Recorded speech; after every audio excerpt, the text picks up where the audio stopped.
Brit Hume is, of course, Fox's senior political analyst, and for good reason. He knows all. What do you think of the speech? No, I say wisest. What do you think of that?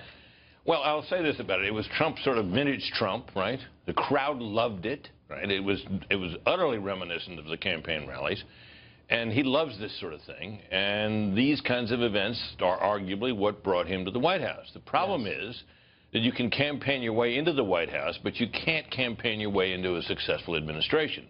So I have no objection to his going out and having these rallies, and perhaps he can find a way to have them in places where, you know, as West Virginia might have, where he might have gotten a favorable vote from Shelley Moore Capito, senator from West Virginia, by appearing with her and the rest of it. But, you know, broadly speaking, I think the things that beset his administration at the moment cannot quite be solved by going out and campaigning. Well, the irony is, listening to that speech, which I really enjoyed, and I agreed with it, for whatever it's worth, and it sounded very much like a campaign speech, the one person in his administration I'm aware of who actually agrees with all that, I know many who don't, many. But the one who does is Jeff Sessions, who's also the one under fire today. I wonder if this is a message that that agenda is, you know, no longer operative. I don't think so. I think the president has a peculiar concept of what the Attorney General's job is. He seems to think the Attorney General is some kind of goalie for him to protect him from, you know, whatever may come his way from forces that he finds inimical to him. That's not the job of the Attorney General. It isn't. And the Attorney General's job has always been a little apart from other cabinet jobs. The Attorney General has to be the man who enforces the nation's laws involving everybody, including the president. Right. And a strong Attorney General helps the president by, you know, doing that job well, and at times when required, giving the president advice as to how he, the president, should stay out of trouble. The president, this whole recusal argument that the president makes, that he should have let him know he was going to do it, well, maybe a couple of days ahead of time, maybe he should have. But the circumstances that gave rise to his recusal hadn't really come about. They had not. At the time when the president appointed him. So it doesn't really make any sense. His case against Sessions on recusal doesn't really make any sense to me.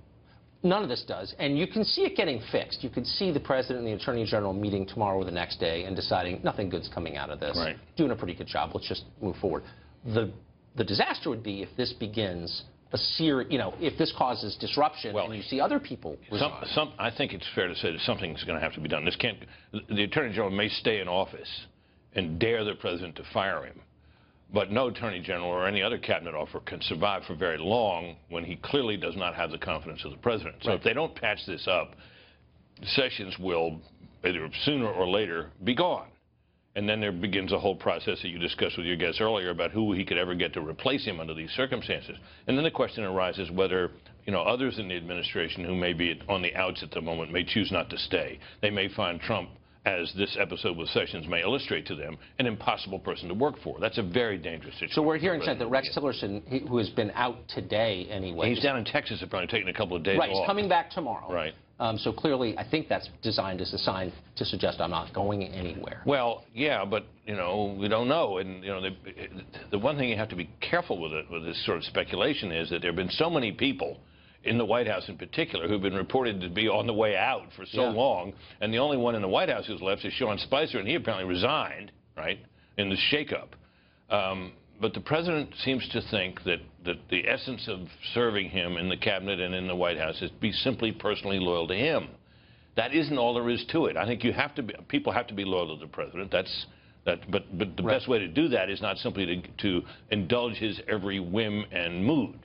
No, it's to make sure the things that he ran on, that people voted for, that ordinary people wanted to happen, happen. Yeah, to support his agenda and try to advance it. And not subvert it. So when, you know, other cabinet level people say, we're bringing more refugees in. Really? I don't remember anybody voting for Trump for that reason. No, I agree.